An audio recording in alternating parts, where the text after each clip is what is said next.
오늘 우리는 다윗과 골리앗의 이야기를 살펴보려고 합니다. 우리 자녀들과 함께 예배를 드리기 때문에 우리 자녀들도 쉽게 이해할 수 있는 다윗과 골리앗의 이야기를 한번 해보려고 하는데요. 이 이야기는 너무나도 유명해서 크리스찬이 아니라고 할지라도 모두가 다 알고 있는 이야기입니다. 골리앗이라고 하는 거대한 거구의 장수를 정말 작아 보이는 어린 한 소년이 무찔렀다고 하는 이야기는 정말 통쾌한 이야기죠. 정말 대단한 사람, 무엇인가 엄청난 힘을 가지고 있는 사람이 있는데, 그런데 약해 보이는 어떤 사람이 나타나서 물리치고 쓰러뜨렸다고 하는 그 장면을 보게 되면 속에서부터 엄청난 기쁨이 솟아오르게 될 것입니다. 이 이야기가 시작되는 것은 블레셋이라고 하는 강대국이 이스라엘이라고 하는 아주 작고 힘없는 약소국을 쳐들어온 것에서부터 시작합니다. 블레셋이라고 하는 나라가 이스라엘이라고 하는 작은 나라를 쳐들어오게 되었을 때 이스라엘은 아주 큰 위기에 봉착하게 된 것이죠. 전쟁이라고 하는 것은 무엇일까요? 전쟁하면 여러분은 무엇이 떠오르십니까? 아마 여기에 있는 대부분의 사람들은 전쟁을 겪어보지 않았기 때문에, 저도 안 겪어봤습니다. 안 겪어봤기 때문에 전쟁이 무엇인가에 대한 개념이 잘 와닿지 않을 겁니다. 전쟁하면 그냥 땅 서로 차지하기 위해서 싸우는 것, 그 정도로 생각하기가 쉬울 것 같습니다. 저 멀리 우크라이나에서 지금 전쟁이 벌어지고 있는데 그냥 서로 싸우면서 누가 땅을 차지할까, 누가 권력을 가져갈까, 그런 싸움 정도로만 우리는 이해하기가 쉽습니다. 하지만 지금으로부터 수천 년 전 고대 세계에 있어서 전쟁이라고 하는 것은 단순히 땅을 빼앗고 곡식을 빼앗고 짐승들을, 가축들을 빼앗아 가는 것 정도에 지나는 것이 아니었습니다. 전쟁의 결과에 따라서 그 나라 백성들은 모두가 다 노예가 되는 것이죠. 전쟁에서 진 나라의 백성들은 손이 묶이고, 그리고 목에 밧줄이 매이고, 그래서 묶인 채로 끌려가게 되는 겁니다. 이긴 나라에게 끌려가면서 그렇게 노예로 팔려가게 되는 것인데, 때로는 눈알을 빼기도 하고, 때로는 그 몸에 인두로 지지면서 노예라고 하는 낙인을 찍어버리기도 하고, 그래서 평생 노예로 처참하게 살아가야 되는 결과를 가져오는 것이 전쟁이라고 할 수가 있습니다. 따라서 이 전쟁에 처한 이스라엘 민족들은 얼마나 두려웠겠습니까? 전쟁에서 이기게 된다고 하면 승리의 기쁨을 누릴 수 있겠지만, 전쟁에서 지게 된다고 한다면 지금까지 누리던 모든 자유를 잃어버리게 될 것이고, 내가 노예로 끌려가서, 그리고 눈이 뽑힐 수도 있고 온몸에 인두로 지지면서 노예라고 하는 낙인이 찍혀서 평생 고통을 당하며 살아야 되는 그런 처참한 위기 가운데 놓여 있는 것이 전쟁이라고 할 수 있을 겁니다. 그런데 이 전쟁 가운데서 이스라엘이 승리할 수 있었는가? 승리할 가망성이 있었는가? 전혀 없는 겁니다. 당시 블레셋이라고 하는 나라는 강대국이었습니다. 기병이 있었고 철갑부대가 있었고 최첨단 무기를 가지고 있던 나라가 블레셋이었습니다. 하지만 당시 이스라엘은 어떤 나라였는가? 아직 철기 문화가 도입이 안 된 나라예요. 무기도 변변치 않게 구할 수 없는 나라예요. 그저 몽둥이 들고 겨우 칼 가지고 있는 사람은 한두 명, 몇 명 되지 않고 전쟁할래야 전쟁할 수 있는 능력이 안 되는 나라가 이스라엘 나라인 겁니다. 그 강대국인 블레셋과 온갖 최첨단 무기를 가지고 있는 그 블레셋 나라와 정말 변변치 않은 보잘것없는 무기를 가지고 있는 이스라엘과 싸운다고 하는 것은 상대가 되지 않는 것이라고 할 수가 있을 겁니다. 뿐만 아니라 이 블레셋에게는 아주 커다란 장수가 한 명 있었는데, 그 사람 이름이 누구죠? 골리앗입니다. 어떻게 이렇게 잘하세요? 골리앗이에요. 골리앗이라고 하는 장수가 있었는데 그 골리앗이 얼마나 키가 컸는가 한번 그림을 한번 보면 좋겠습니다. 성경의 묘사에 의하면 그 키가 2.9m가 된대요. 세상에, 최홍만보다 더 커요. 이런 사람이 실제로 가능했었는지 이해가 잘 되지는 않지만 엄청나게 큰 거구가 나타나서 소리를 지르면서 이스라엘 사람들을 위협하고 있는 겁니다. 손에는 6.8kg의 구리 단창을 들고 있고 머리에는 구리로 만든 투구를 쓰고 있고 갑옷은 57kg이나 되는 무거운 비늘 갑옷을 입고 있고 그리고 다리에는 구리로 만든 각반을 차고 있을 뿐만 아니라 그 골리앗 장군 앞에는 한 병사가 방패를 들고 막아서고 있는 그런 어마어마한 그 거구가 나타나서 소리를 지르게 될 때 이스라엘 사람들은 어떤 모습이었겠습니까? 바로 이 그림에 나오는 것 같은 거죠. 아이고 무서워라, 큰일 났다, 이제는 망하게 됐다, 이제는 죽게 됐다라고 생각하게 된 것입니다. 이런 상황 가운데서 이스라엘을 구해줄 사람이 누가 있었을까요? 사울 왕이 이스라엘을 구원해 줄 수 있었겠는가? 그렇지 않습니다. 이스라엘 민족이 왕을 세워달라고 하는 이유가 있었는데 원래 왕이 없었던 나라였던 이스라엘 나라에 왕을 세워달라고 한 목적은 이스라엘을 전쟁 가운데서 승리할 수 있게 만들어 달라는 겁니다. 전쟁이 일어나면 우리나라를 이끌고 가서 전쟁에서 승리할 수 있는 그런 지도력을 발휘해 달라고 하는 의미에서 왕을 세워달라고 한 것이죠. 하지만 그 사울 왕이 저 골리앗 장군과 싸울 수 있었는가? 사울 왕도 나가서 싸울 만한 능력이 안 된 것입니다. 이스라엘의 장수들은 나가서 싸울 수 있었는가? 이스라엘 나라의 장수들도 저 골리앗 앞에서 블레셋 민족 앞에서 벌벌 떨면서 이제는 큰일 났다, 간담이 서늘해지고 이제는 죽게 됐다, 이제는 망하게 됐다, 그렇게 고통 가운데 있었던 상황이었습니다. 이때 골리앗은 더 크게 소리를 지르면서 싸움을 더 부추깁니다. 덤벼봐라 이놈들아, 어서 나와라 하면서 소리를 지르고 욕을 해대는 그 상황 가운데서 이제는 모두가 끝났구나, 이제는 노예가 될 수밖에 없다고 하는 그 상황 가운데 한 사람이 등장했습니다. 그 사람이 누굽니까? 다윗이에요. 어쩜 그렇게 잘하는지 몰라요. 다윗이 나타났어요. 그런데 그 다윗은 어떤 사람이었는가? 골리앗이 2.9m의 키라고 한다면 다윗은 키가 작았어요. 골리앗이 볼 때는 정말 작아 보이는 한 소년이 나타난 거예요. 어른도 아니고 아직 소년이에요. 갑옷도 맞는 게 없어서 갑옷을 입을 수도 없이 그냥 맨몸으로 나아갔어요. 칼도 없어서 칼을 들고 나갈 그런 것도 없어서, 창도 없어서 가지고 나갈 게 없었어요. 그냥 맨손으로 나아갈 수밖에 없는 어린 한 소년이 나타나게 되었는데 이 두 사람이 싸운다고 하면 누가 이기는 게 정상이겠습니까? 골리앗이 이기는 게 정상입니까? 다윗이 이기는 게 정상입니까? 골리앗이 이기는 게 정상인 거죠. 도무지 상대가 안 되는 겁니다. 그래서 다윗이 전쟁을 하러 나가겠다고 이야기했을 때 다윗의 형인 엘리압은 그 다윗을 보면서 분노했습니다. 화를 냈습니다. 뭐라고 화를 냈을까요? 야 이놈아, 전쟁이 애들 장난인 줄 알아? 그랬을 거 아니에요. 빨리 집으로 안 가? 그랬을 거 아니에요. 왜 욕을 했겠어요? 자기 동생 다윗을 아끼기 때문에, 사랑하기 때문에 전쟁에서 얼쩡거리지 말고 집으로 가라고 하고 싶은 그런 마음이 있었을 겁니다. 하지만 다윗은 그런 상황 가운데서 물러서지 않았습니다.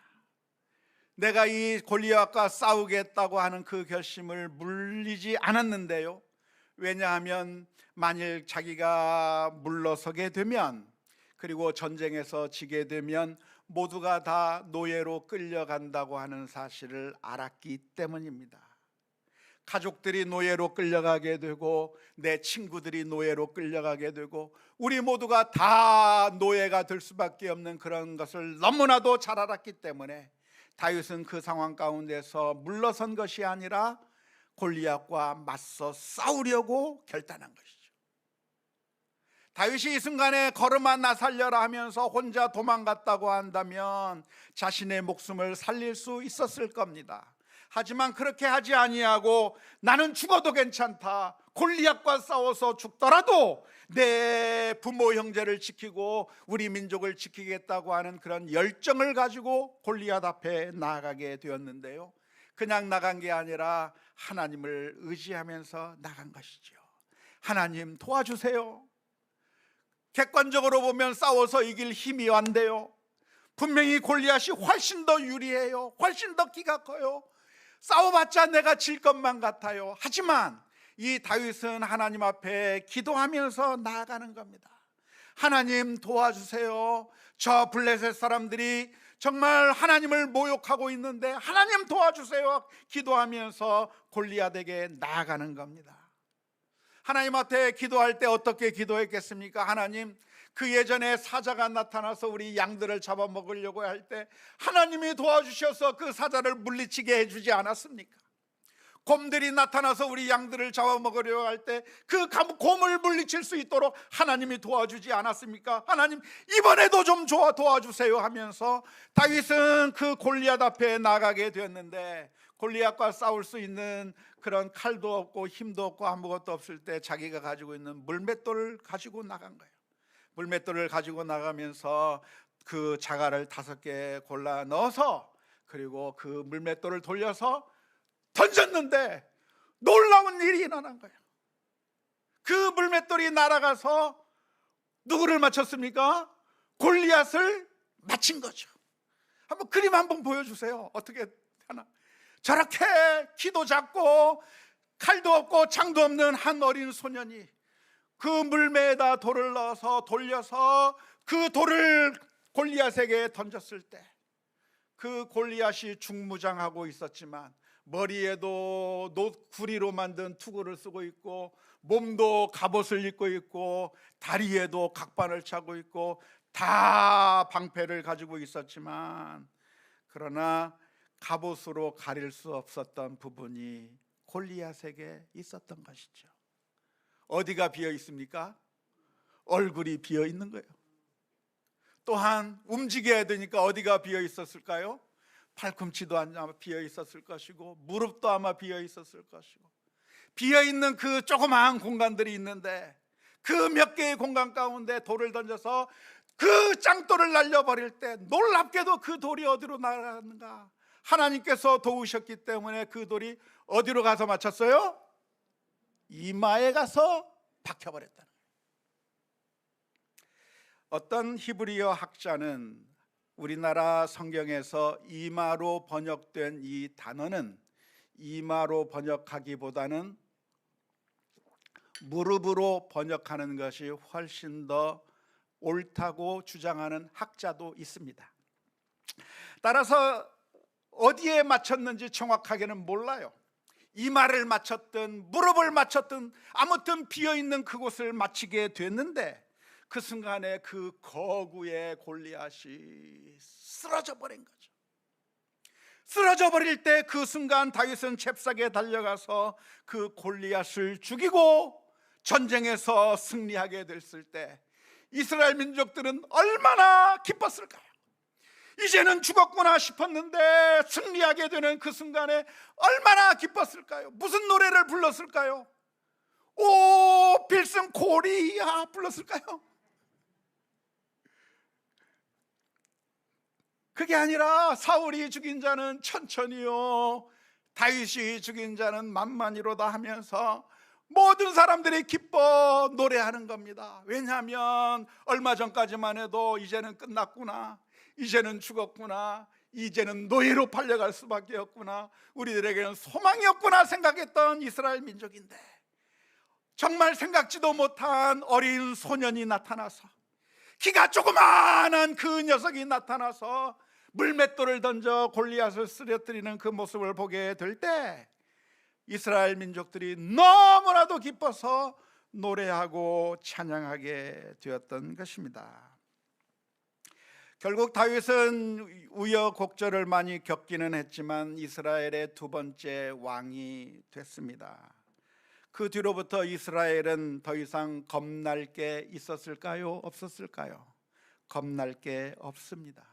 이스라엘 민족은 최대 강국이 되기 시작했고 주변 나라들은 이스라엘에게 복종하고 항복하면서 그 주변 나라들이 이스라엘에게 조공을 바치는 신세가 된 것입니다. 다윗이 왕으로 있는 동안에는 이스라엘 나라 가운데 태평성대가 이루어지게 된 것이죠. 그 모습을 보면 부러운가요? 안 부러운가요? 부러워 죽겠어요. 우리나라도 이런 대통령, 다윗과 같은 대통령이 있어서 저 4대 열강의 눈치 안 보고 우리나라도 좀 승리하면 좋겠다. 중국이 힘 한 번 쓰면 꼼짝 못하고, 일본이 힘 한 번 쓰면, 러시아가 힘 한 번 쓰고, 미국이 힘 한 번 쓰면 맨날 일이 터지고 저리 터지는 그런 우리나라가 이런 다윗과 같은 그런 지도자가 있으면 좋겠다고 하는 그런 마음이 우리들에게 솔직하게 있습니다. 아니, 우리나라가 아니라도 내 곁에 이런 다윗과 같은 사람이 한 명 있으면 좋겠다고 하는 생각이 드는 것이죠. 학교에서 내가 왕따 당하고 힘들어할 때 나를 위해서 그 문제를 해결해 줄 그런 사람, 직장에서 아무도 나를 인정해 주지 않고 무시당하고 있을 때 나를 위해서 변호해 주고 나를 힘 돋워 줄 그런 사람 내게 없을까? 우리가 살아가는 동안에 여러 가지 어려운 문제 만나는데 내 문제를 해결해 줄 사람, 그런 사람이 없을까? 내가 질병으로 인하여 고통스러웠는데 내 모든 문제를 단번에 해결해 줄 그런 사람이 어디 없을까? 다윗과 같은 그런 친구가 어디 없을까? 우리들은 갈망하게 되는 것입니다. 그런데 말이죠, 아주 충격적인 일이 하나 일어나고 맙니다. 다윗이 왕으로 있는 동안에 이스라엘 민족은 최대 강국이 되었지만, 그러나 그 사이에 어떤 일들이 있었는가? 한 번은 전쟁이 일어나게 되었습니다. 전쟁이 일어나서 모두가 다 전쟁을 하러 나갔던 그 사이에 다윗은 왕궁에 홀로 남아 있다가 자기 부하의 아내를 빼앗아 버렸습니다. 다윗이 우리의 영웅인 줄 알았는데 그 다윗이 자기 부하의 아내를 빼앗아 버리고 그 가정을 파괴해 버린 일이 일어난 것입니다. 뿐만 아니라 자기의 자신의 잘못을 감추기 위해서 그 자신의 부하를, 자신을 위해서 목숨을 바쳐 싸우고 있는 그 부하를 최전방 맨 앞에 보내어 적군의 화살에 맞아 죽게 만드는 교살하는 일을 벌이고 만 겁니다. 알고 보니 다윗이 이스라엘의 영웅인 줄 알았는데 알고 보니까 아주 나쁜 파렴치범으로 판명이 되고 만 것입니다. 그런데 그게 우리 인간의 모습인 것이죠. 우리는 다 악한 본성이 있어서 착한 일을 하는 면도 있지만, 그러나 여전히 뒤에서는 나쁜 일들을 많이 하고 있는 게 우리들의 모습입니다. 어떤 사람이 정말 착한 사람인 줄 알아서, 어떤 사람이 정말 의로운 사람인 줄 알아서, 그 사람은 정말 공정과 상식을 추구하는 사람인 것 같아서 박수 쳐주고 열광하고 환호해 주었는데, 알고 보니까 그 사람 자신이 순비리와 불공정으로, 그리고 나쁜 짓을 하고 있는 모습을 우리 주변에서 우리는 너무나 자주 만나게 되는 것입니다. 우리는 한쪽 면만 바라보기 때문에 다윗을 보면서 다윗은 위대한 사람인 줄이라고 생각했지만, 그런데 다윗에게 열광하고 다윗을 기뻐했던 바로 그 부하의 아내를 다윗이 빼앗아 버리고 그 부하를 교살시켜 버리는 배신 행위를 해버리고 만 것이죠. 오늘 우리가 이 다윗의 이야기를 통해서 얻어야 할 교훈이 있다고 한다면, 사실 이 세상에서는 우리가 믿을 수 있는 사람이 아무도 없다고 하는 것입니다. 우리가 소망을 걸면 그 소망을 건 사람이 우리들에게 우리가 원하는 것을 줄 수 있는가? 주는 것 같기도 하고, 저 사람만 있으면 괜찮을 것 같기도 하고, 저 사람만 있으면 나에게 아무 문제가 없을 것 같다고 생각을 합니다. 이 사람과 결혼한다고 한다면 나는 행복할 것 같고, 저 사람이 우리 편이 되어준다고 한다면 우리는 아무 문제가 없을 것 같고, 그래서 우리가 소망을 두고 우리가 그 사람들에게 열광하기도 합니다. 하지만 우리가 하나님이 아닌 그 어느 것에 소망을 걸든, 그 대상이 사람이든 그 대상이 돈이든 그 대상이 어떤 것이든 결국 우리는 실망감과 배신감을 느끼게 될 거라고 하는 사실입니다. 오해하지 마십시오. 그러니까 살아가면서 늘 의심하고 불신하며, 그리고 정말 두려운 마음 가운데 아무에게도 마음을 열지 말고 살아야 되는 것이라고 말씀드리는 것이 아닙니다. 아니에요. 정반대예요. 우리는 사람을 믿어줘야 되고, 우리는 신뢰해야 되고, 함께 같이 살아가야 합니다. 하지만 분명하게 기억해야 될 것이 있다고 한다면, 이 세상의 그 누구도, 이 세상의 그 어느 것도 우리의 영원한 구원자가 될 수 없다고 하는 것이죠. 그렇기 때문에 우리에겐 예수님이 필요한 것입니다. 만일 우리 가운데 완벽해서 더 이상 아무런 죄도 짓지 않고 정말 완벽한 사람이 있을 수 있다고 한다면 예수님께서 굳이 이 세상에 오실 이유가 없었을 것입니다. 하지만 우리 인생은 모두가 다 연약한 사람들이에요. 모두가 다 허물이 많은 사람들이에요. 정말 착한 사람 같은 줄 알았는데 알고 보면 허물이 많고, 정말 좋은 사람인 줄 알았는데 이기적이고 탐욕적인 면이 있는 것이고, 정말 좋은 사람인 줄 알았지만 나중에 보면 실망과 배신감을 느낄 수밖에 없는 다 이율배반적인 것이 우리 인생이기 때문에, 우리 인간에게는 아무런 소망이 없기 때문에 예수님께서 이 세상에 오셔야만 했던 것입니다. 어쩌면 우리는 지금 우리의 상황은 이스라엘 민족의 상황과 비슷합니다. 그 옛날 이스라엘 민족의 블레셋 사람들에 의해서, 그래서 이제 노예로 끌려갈 수밖에 없는 그런 위기 상황 가운데 봉착해 있었던 것처럼, 사탄은 지금도 강력한 힘으로 우리를 억누르고 사탄의 노예로 삼아 버리기 위해서 최선의 노력을 하고 있습니다. 때로는 우리들에게 엄청난 고난을 주면서, 때로는 우리들에게 엄청난 풍요로움을 주면서 그 모든 것들을 통해서 우리들을 노예로 삼아 버리고 사탄의 종으로 만들어서 결국 지옥 자식이 되게 만들려고 하는 그 사탄의 엄청난 세력이 우리들 앞에 놓여져 있는데, 우리 가운데 그 누구도 그렇게 사탄과 맞짱을 써서 싸워서 이길 만한 사람이 아무도 없는 거예요.